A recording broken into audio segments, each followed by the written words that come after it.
In this video, we're going to go through two more properties about surds. These two properties, again, are quite important, just like the first and second one, and they will be very useful when dealing with surds. Property 3 and 4 are actually the most frequently used properties. The others, the one we did, especially property 1, is something that should be embedded in your head, and you'll be using very frequently. And these two ones are more specifically related to multiplying and dividing. So property 3 will be that if you have a surd being multiplied by another surd, so it's being multiplied by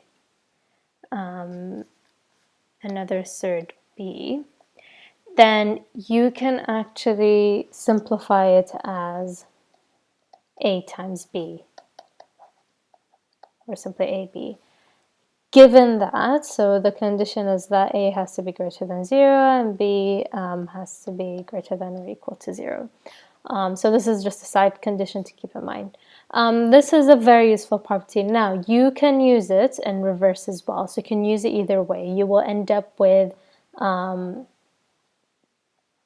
something like this, and you'll have to break down the number, and then you could do the other way around.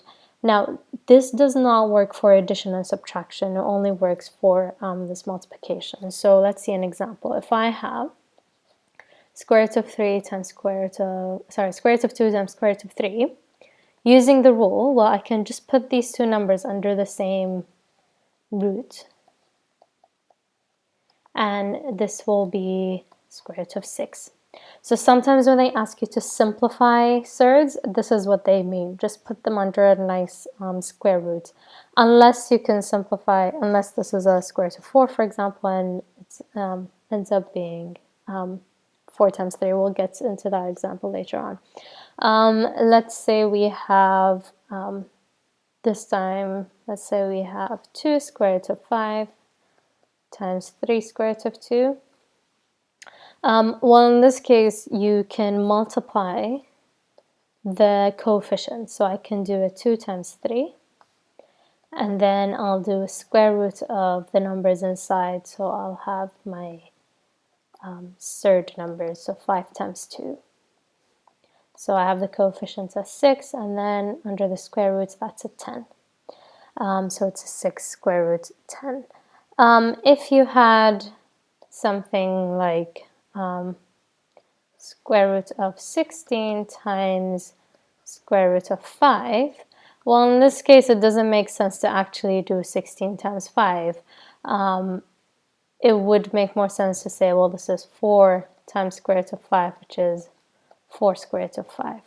Now, in this case, it really depends on the question. They might ask you to simplify, and so this will be the answer. So this is a simplified answer. Sometimes questions ask you to write as this form, where n is an integer. So in this case, they want it into one surd. They don't want it as a number times a surd. Another video will be dealing with a number times a surd. If they actually wanted a whole surd, then you'll have to do 16 times 5, which will be 80, square root of 80. So this is only if they want you to write it as an integer, as I mentioned. Otherwise, if you want it simplified, this is what they'll tend to ask. So this is property 3, a very useful property to keep in mind. Write it down, memorize it, and it's only for multiplication. Property 4 is something similar but related to division. If you have square root of a divided by square root of b, then it's actually the same as square rooting a divided by b. And again, you can work vice versa. So if you have a square root of a whole fraction, you can spread to the square root. useful property to have in general when you're simplifying numbers, when you're simplifying algebraic terms, always useful to deal with. For example, if you have square root of 32 divided by square root of 2, then you can attempt to find the square root of 32 and square root of 2, but you know they won't simplify. But actually, first thing you look at is actually they're both under a square root. If the square root wasn't there, it would be really nice to divide 32 by 2. So actually I can just use property 4. And it's going to be the square root of 32 divided by 2, which is the square root of 16. That's 32 divided by 2 is 16, and that is just 4. So that's simply the answer. Let's say you had square root of 12 divided by 2 square roots of 3. Now you can solve this either using property 4 or property 3. I'm going to use property 4, but it would be interesting if you could attempt to solve it using property 3. So in this case, this is actually the same as saying a half times square root of 12 over square root of 3. Correct? Because you could do 1 times 12, which is 12, and then 2 times square root of 3, which is just 2 square root of 3. So I'm just pulling out this 2 at the denominator to be a half. And then I could use property 4, and this is just 12 over 3. And we know 12 over 3 is equal to 4. So this is a half times square root of 4. And the square root of 4 is just 2, which is 1. Now it would be interesting to see how you'll do it with the third property, and you should get back to the same answer. Again, hopefully you've understood these properties.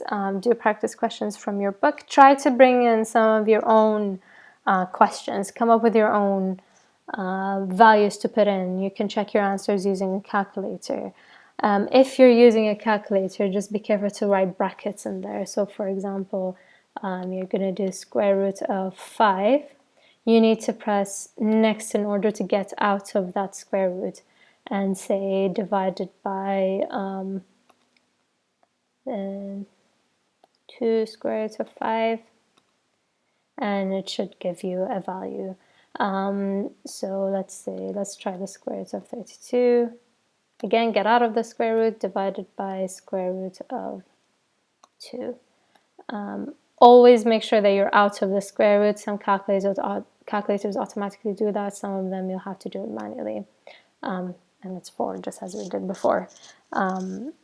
So hopefully you found this useful. Remember, property 3 and 4 do not apply to addition and subtraction. They only apply to multiplication and division.